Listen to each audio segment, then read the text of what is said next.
Hey, Namaste and welcome back to We Are Writers episode 3. And today we have Venkat Raman. Hi bro, how's it going? मैंने bro इसलिए बोला क्योंकि हम लोग shoot कर रहे हैं वरना he's my boss. How are you Venkat? How's it going? Feeling light?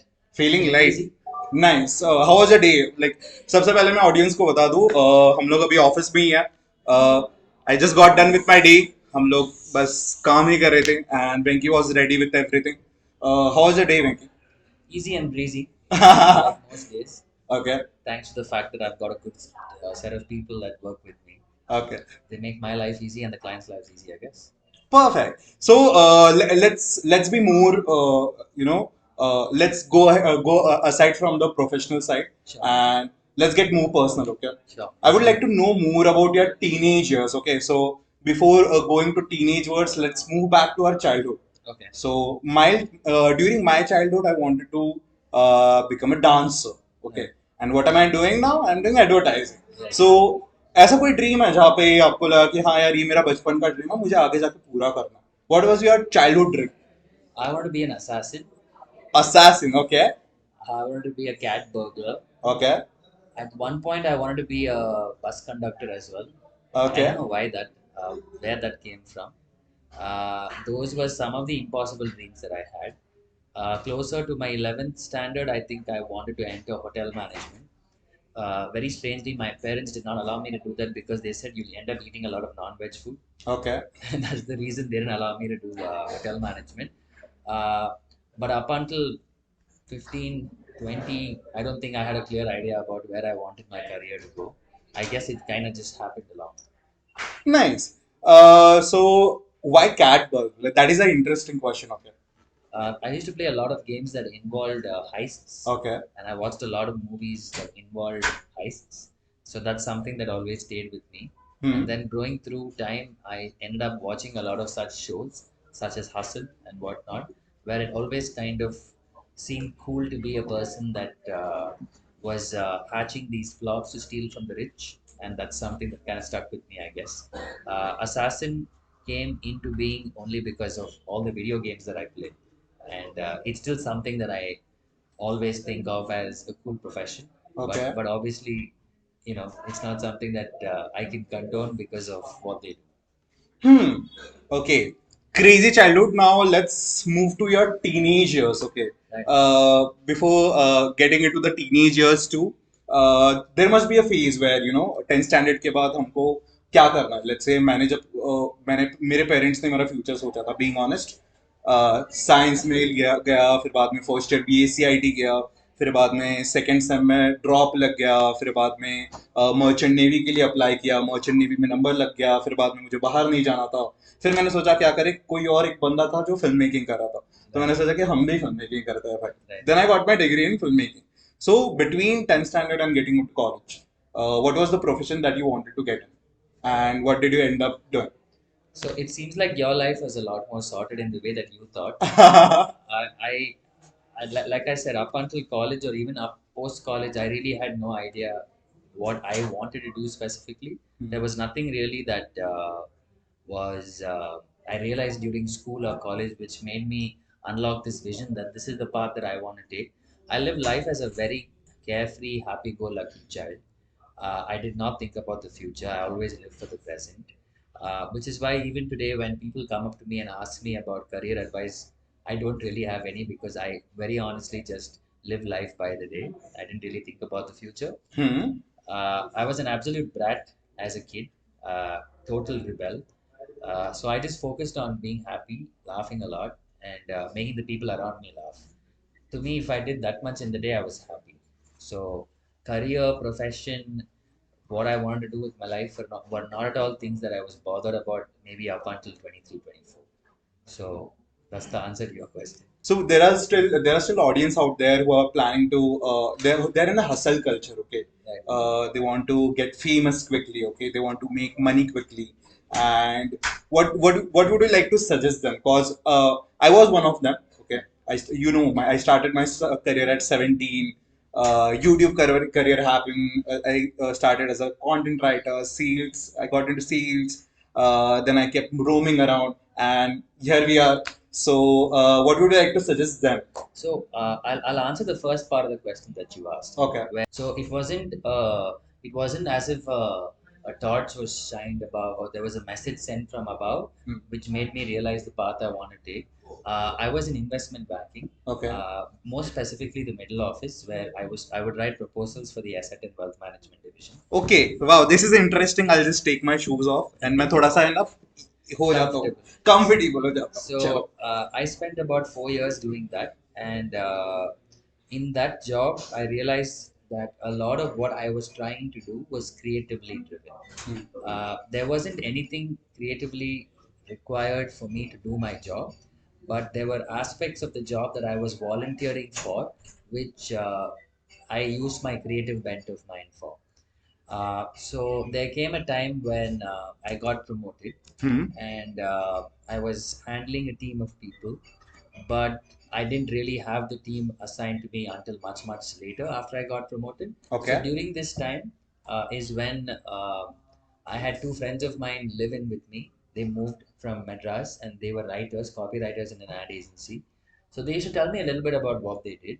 And it was my VP in JP Morgan that told me that I'm not meant to be in this world, in the investment banking world, that I should be doing something that requires me to use my creativity because I have a creative bent of mine. He spoke about how in his childhood he used to write a lot of ad libs and he used to love reading the Mad magazine, but he had to take the path of a CA because that's what everybody in his family did. Now, being the total rebel that I was, I did not want to follow a specific path that the world said you have to follow. Okay. I always wanted to do something offbeat and different, and didn't want to follow the same traditional careers that most people from my community would normally do. So it was what the VP said that allowed me to understand that I should change my career field altogether. So this was around 24.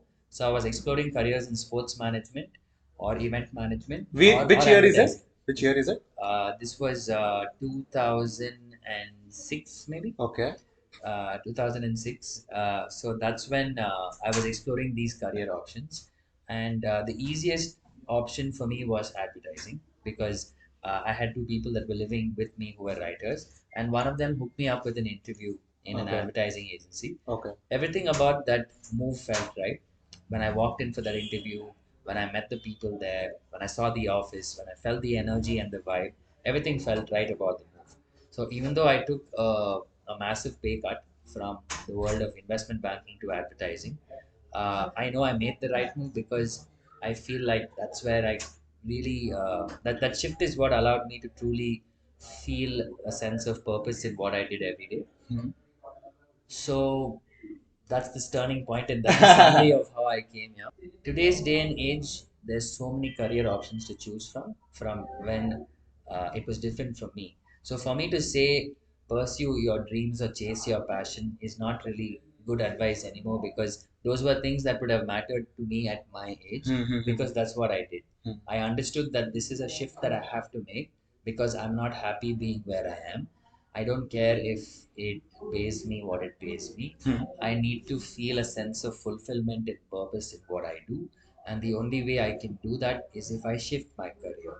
So, if at all, the only learning that I could take from my experience was that it doesn't matter if you are earning X amount of money or if you are telling the world outside that you are in a specific job or in a great company. As long as you yourself inside don't feel a sense of purpose and fulfillment to what you do every day, I don't think it's going to matter.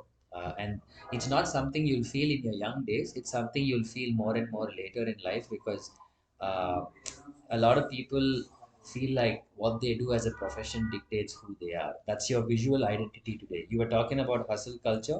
A lot of people have fallen victims to hustle culture because your job has become your visual identity. Yeah. If I ask you who's Rutik, or if I ask anybody who are you, they'll say marketer. So they never say I'm somebody that enjoys making people laugh, for example. So I feel like for you to get away from the hustle culture and have something fulfilling is when you will truly feel at peace with what you do and how you do it. And that's the only thing that I think I can tell because I'm not one for great advice. You must have gone through situations where, कि, hey, This was my particular situation. I was a brat. I did pranks. Now that you are in advertising, do you utilize that stories, that memories in ads, or creating a strategy or creating an idea for a brand? So, not the exact story itself, but I use that feeling of what it means to be frivolous, of what it means to live life carefree and free spirited, and in general, be happy or live life uncaged. I've used that feeling in communication or in strategies that we've pitched to businesses. For example, there is a business, an alcohol business. I don't think I could name them because we didn't really get to convert the business, but it was a brand of brandy that wanted to become cool like gin, Okay. and they wanted to target the youth. And it's kind of hard to make brandy cool to the Yeah. youth, and that was the marketing Okay. challenge. Okay.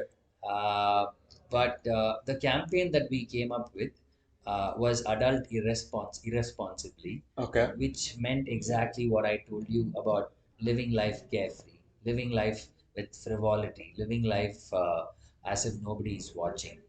Because that's truly what the generation of today wants. They want to live life on their terms, and they care about the fact that they don't want to. They care about self-acceptance, and they also, live the life of non-conformity. And for that to happen, you can only do that if you feel uh, frivolous or if you live a life of frivolity. So that's an example of how that feeling of being a brat was matched to that, that campaign that we worked on. Hmm. So 2006 was the year that where you made the switch, right? Yeah. So 2006 में मैं 6 साल का था. Okay, So so that's why you laughed when I said the year. I was wondering why you gave me that look, but then I pieced it together. so 2006, I was 6 years old. I was moving around with my parents in Bombay. Right. That was a fun time though. But now coming back to the part where advertising has come to my life and your life too, and at the same time you need to understand that to build a company, to build a huge ass company which we are right now, you need certain talents, right? Right. So how do you hunt for talents? I want to come back to your history, Right. but I'm very interested in knowing how do you hunt for talents. It takes a lot of time and a Okay. lot of effort.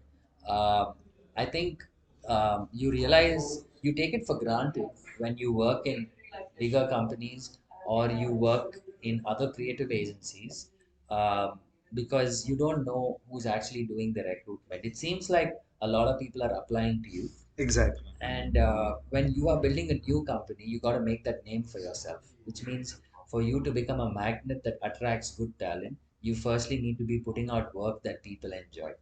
Uh, that's one type of talent that gets attracted because of the work that you do. Uh, what we actually saw a shift in though was a lot of people that started coming to us because of promises that we made about work life balance, about prioritizing mental health during COVID. These were some of the reasons why people started coming to us.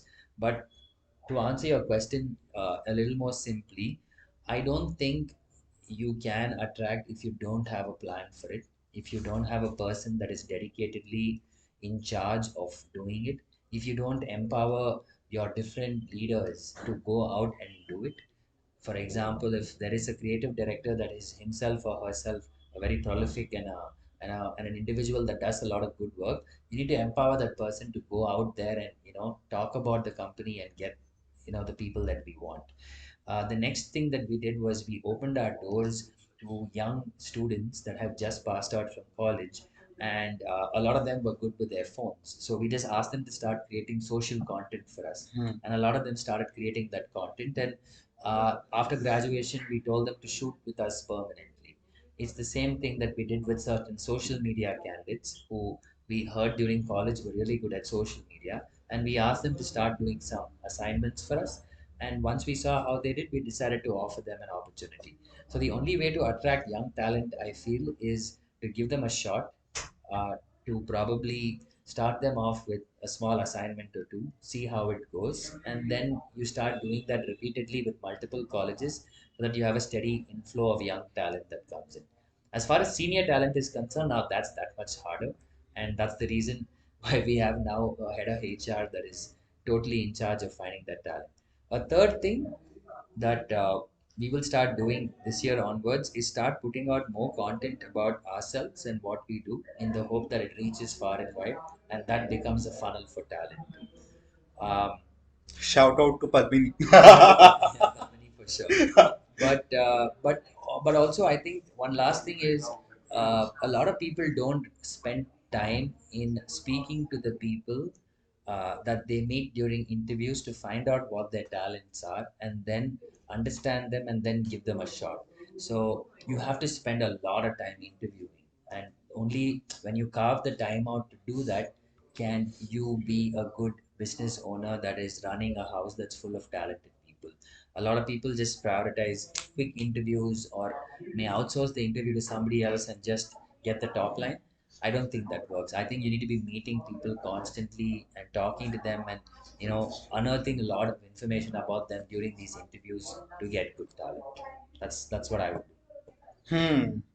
So, when you say good talent, what is a definition of good talent for you? I have a hiring policy. I Okay. always hire people that can do something that I cannot. Okay. Not me personally, but me and my company. Hmm. If I'm hiring for my team, then I look to hire people that can do something that nobody in my team can. Uh, that to me is one definition of that's a hiring policy. That's not an answer to what talent is. But the reason I mentioned that is to me, that's a starting point. When you find somebody that is able to do something flawlessly that nobody else in your team can, in my head, I realized that first they can add value, right? So that's where it starts for me. From there, uh, talent is a function of being able to own something you're so good at that your work starts talking for yourself. Like talent is the only thing that announces who you are before you enter the room.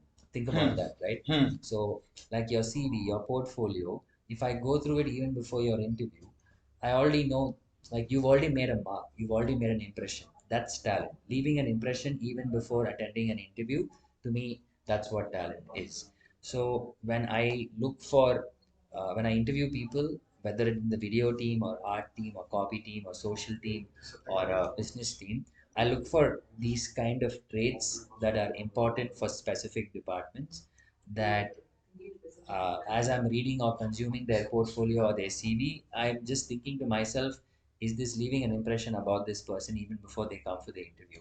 And broadly, if there's some check marks here, and if I'm blown away, then that's a conversation that I'm okay to have with them. There are certain times when your portfolio or your CV may not do that. And that's when you need to depend on a phone conversation with that individual, or you need to really spend some time reading about this person on whatever social platforms you can, or talk to somebody who may know them. Because some people may not be able to represent their talent really well. Hmm. Hmm. So you need to give them a shot too. And that's the reason we interview. We always say, it's okay, let's meet the person and see where it goes. Okay, let's go back to your history. Okay, Riddle Room, right? Yeah. Riddle Room was 2020.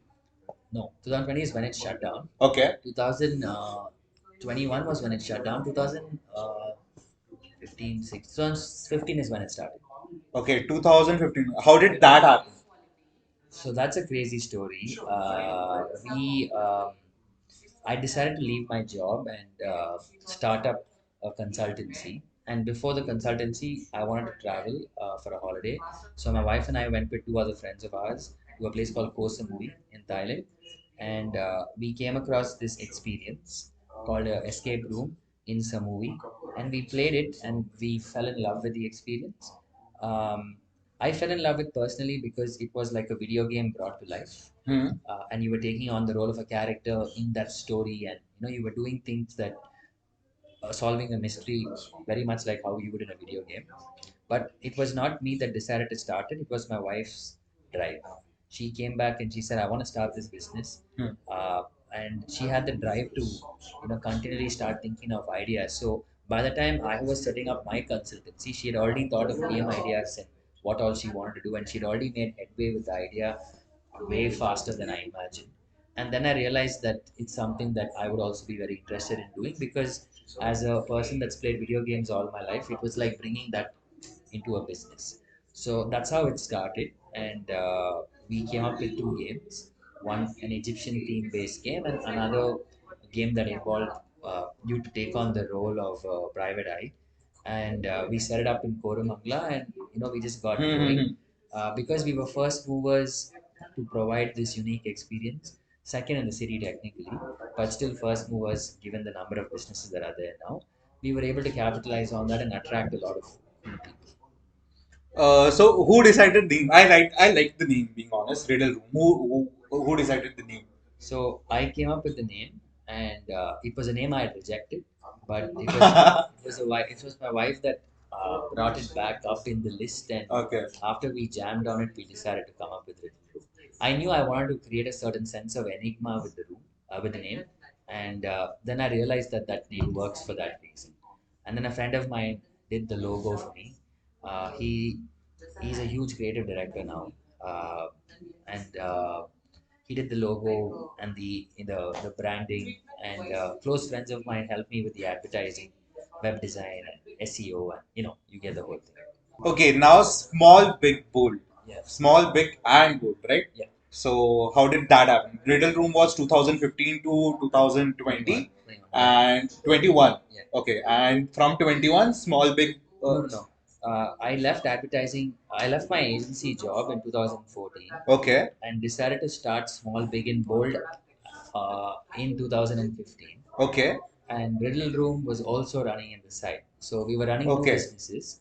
Nice. And Small, Big, and Bold was came to being only because I wanted to have a consultancy that would allow me to live life on my terms, go after clients I wanted, do the kind of work that I wanted to do, make a name for myself, uh, things like that. That's the reason I decided to leave that job and start Small, Big, and Bold. With another friend of mine, we both started the business. We wanted to go after small companies that had big dreams and bold ambitions. Okay. That's a sentence that we were talking about, and then I think he kind of thought about it and came up with the name. It sounded cool, so we decided to go with it. Okay, so during the entire phase of switching too many companies, switching too many things, okay, did you ever feel like, hey, where am I going? Because people like me, somewhere sometimes I question myself, where am I going? I had a different ambition. I'm doing something else. Right now, I'm whatever I'm doing, I'm loving it Right. because I get the liberty to think. Right. Thanks to you again. Shout out to Vicky. So yeah, I get the liberty to thinking, right? Right. So was there a point of your life where you felt, ki, hey, fuck this, bro. I don't want to do this anymore. It's hard for me to compare what you go through in your age, and when I rewind myself to the same age that I was, because uh, you have an explosion of options in front of you Hmm. that it's almost a cognitive overload, I Hmm. feel. Hmm. Hyper information, Hmm. hyper cognitive behavior, Hmm. so many different types of career choices, Hmm. the pressure that you feel when you see people on social media doing different things. I feel like all of that is a different time from all of this not being there when I grew up. To be very honest, I never thought about where my career was going. I never thought where is all this going. At least in your age, when I was your age, I knew I wasn't meant to be in that company, JP Morgan. I always knew that I didn't need to be there, but it still needed somebody to come and wrestle that thought out of my head and put it into action. So I got lucky there, I guess. And I also got lucky that I had friends that I was staying with that were able to get me that gig in the agency world. So the answer to your question is no. In my young days, I never thought about what the fuck, where is my life going. Uh, it's only older that you realize shit is this where I want life to go. As you get older, all these kind of annoying thoughts enter your head. Okay. But couple of turning points, right? So one was that switch from IB to the ad world. Hmm.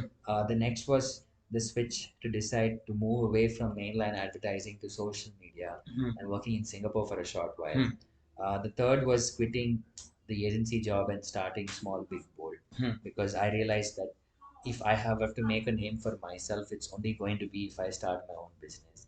The fourth was starting that escape room business. So all of these were different times when if I felt redundant or if I felt like I was not evolving, then I needed to make that shift to evolve. Do you ever want to retire? Um, I don't think. I mean, there is a grand dream that I want to retire, but I don't think I'm capable of retiring. I think I'm like my mother. I would always be doing something. Hmm. Um, so, answer to your question is, even if I did retire, I would still want to keep doing something, even if it's running a restaurant or owning a comedy club or I don't know, playing video games or something like that. But I would always want to be doing something. But I think it's too soon for me to retire. I don't think I have left enough of a legacy yet. I have some guilty pleasure, okay. I have some guilty pleasure. Let's say coming up with, quirky lines, okay, coming up with things that are, somewhere or the other quirky. At the same time, you might end up making money with them. Right. Okay. Any guilty pleasures in advertising that you have? This is funny actually. So I like challenging. Me and my friend had this thing where into a very serious client strategy presentation, we would have to insert a funny, quirky word. Okay. Um, so it could be like I mean the example I'm about to give is a Tamil word, so it won't make sense to you. But let's say, for example, is Chapra Ganju. Okay. Chapadaganju. Let's say. Yeah, Chapadaganju. So it could be a presentation that I'm making to a serious client. Like it could be an IT company, Okay. or it could be I don't know, a fashion business. The challenge that my friend had is you have to find a way to enter that word into the presentation. Like it has to be there, and it can't be hidden in an image. It's got to be there out in text. So we'd find a way to do that, and this became a thing where we challenged each other constantly, and then a huge set of people to start entering more and more different types of words into their presentations. So this was one guilty pleasure that we had back in the day. Know about the history of Unigage. There was a small team before, right? Yeah, there was yes, there was a team of so the company in its content marketing avatar, Okay. it ran the two businesses, Hmm. which was Cure Joy and Home Bliss. Okay. Those companies ceased to exist, and the companies pivoted to form Unigage. So when Unigage was there at that time, there were maybe 10 people, 5 to 10, no, 10 people, I would think, a core set of people that were needed to deliver the agency promise that Unigage started with. So there were 10 people, yes. And then from there, it's now grown to, I would say, 85, including the consultants that we work with. So how are you feeling? How are you feeling? We recently shifted to a new office. You can see the background, काफी sexy सा background है. And I'm really happy to do this interview with you because Likewise, man. we planned this out like 2 months before. And then he went on a very long holiday. Yes, so Sorry, I missed that. spiritual trip it was, Yeah. and yeah, it was amazing. So how are you feeling being at the new office? Do you like this is a dream come true? Being honest. No, likewise. Like, I mean, the feeling that we've been able to provide a space that sends out a lot of good juju and good vibes and good energy for everybody around is what, is the one thing that really makes us happy. Um, I've been a part of many companies before that have shifted offices. In some companies, we shifted 5 offices.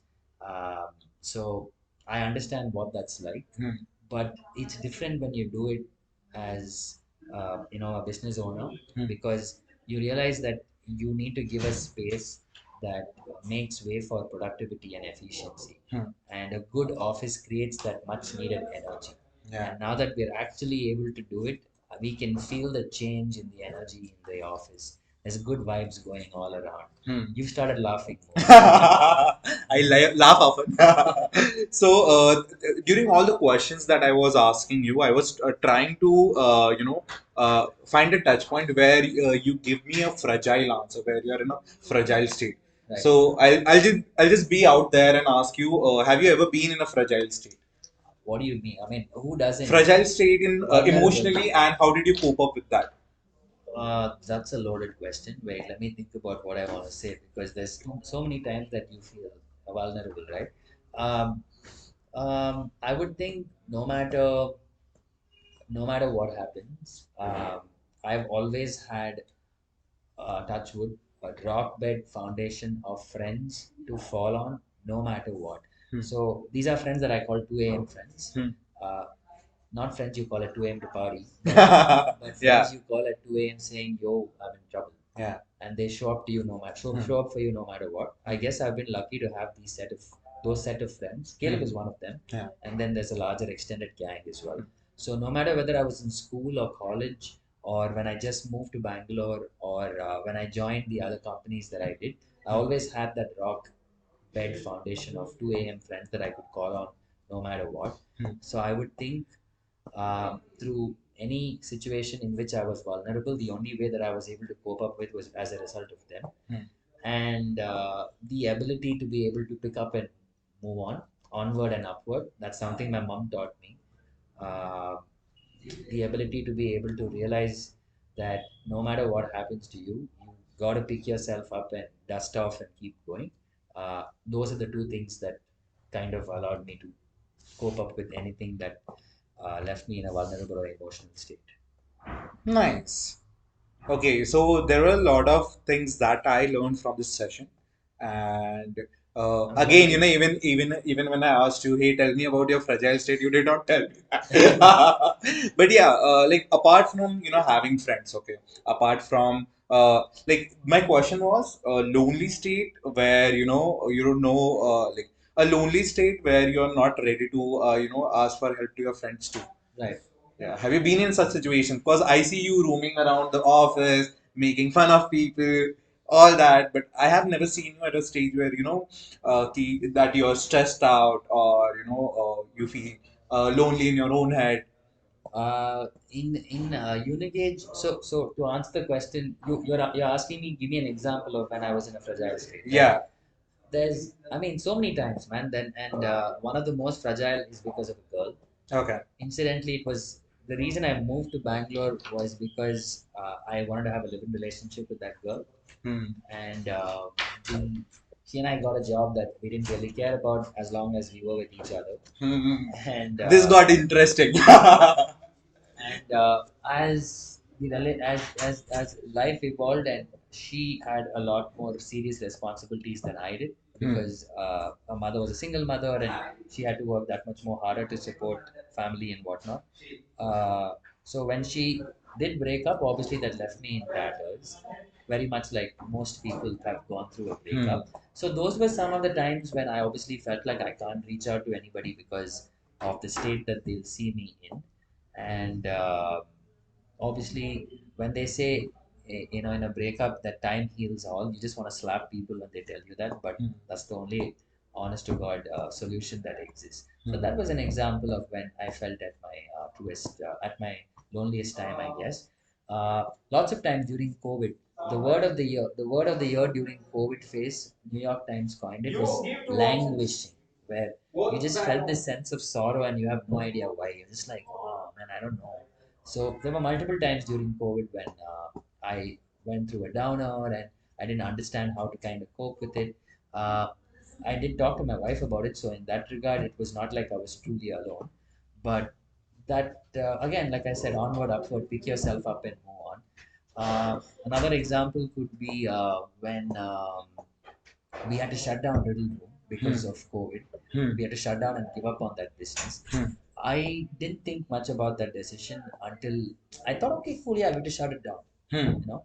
But actually, when I went there and packed up everything and got rid of the furniture and had to donate the laptops to a foundation and all of that, and actually closing it down was a very difficult time period, and I realized that I had totally underestimated how it would make me feel. uh, that was difficult to express to anybody.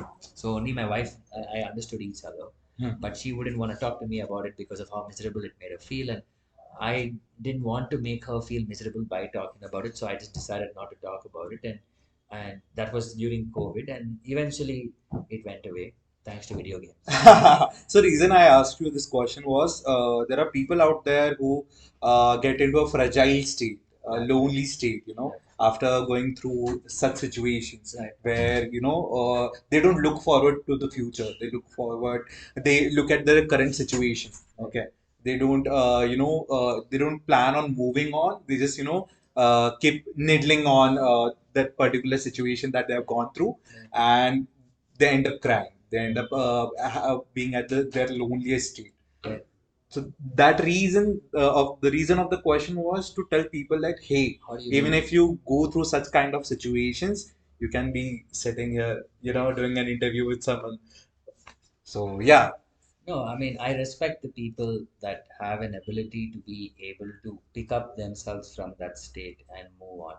Interestingly, one of the people that worked with you and me, Fenjo, Yeah. uh, I know uh, I know about how he's put the fact that he beat his mental challenges in his CV as one of his accomplishments. You don't see that very often. And when I read that, I'm like, nice, good on you, mate. So that was, and I spoke to him about it, and he told me that it was difficult for him to acknowledge what he was suffering from. A lot of people don't know Hmm. uh, why it is that they're feeling this way, or maybe they do, and they don't know what to do about it. I think back in the day, this feeling that men don't cry, or even the fact that you shouldn't make other people listen to your problems. Hmm. I think all of that has now been shattered Hmm. thanks to more and more people openly talking about their mental state of mind, and I'm glad that that's happening because you're able to finally talk to somebody openly about it, or understand what it is that you need to do to adjust. Hmm. The democratization of that mental health wellness, and making sure that it's okay for people to talk openly about it is great, because a lot of people are able to feel better as a result of that. So I would think that if you're lonely, or if you're not able to kind of really understand why it is that you're feeling that way, seeking help is one answer for sure. If you don't have that support system around you that is able to kind of, you know, Hmm. pick you up and make you feel better, I guess. That's what I've been told, Hmm. and that's what I'm reading, and that's what I've realized myself as well. See, advertisers have a different way of putting things out, right? So this was the easiest way to explain the audience how to get out of that particular situation, If you right? think so, thank you. Yeah. So we'll end this conversation with two more questions. Okay. What is advertising for What is advertising for me? If I give the true answer, I think I may have to shut shop. you? I think this may sound like a generic answer, but I think it's telling stories. Okay. It's weaving a story, a narrative, finding that emotional cord that you can pick on and pull on to be able to weave that story and tell it in a way that touches the other person. Hmm. That's from an emotional standpoint. Hmm. I think advertising actually is marketing that changes consumer behavior. Hmm. That to me is the truest definition of advertising. Any Hmm. ad that makes you feel like, fuck, I need to stop buying offline and buy online, Hmm. or fuck, I need to stop taking this cab and take this cab. Hmm. Anything that changes behavior is to me the most powerful definition of advertising. For aspiring advertisers, Right. aspiring digital marketers, what would you suggest? Um I would suggest to not hold back and be the crazy selves that they are. Hmm.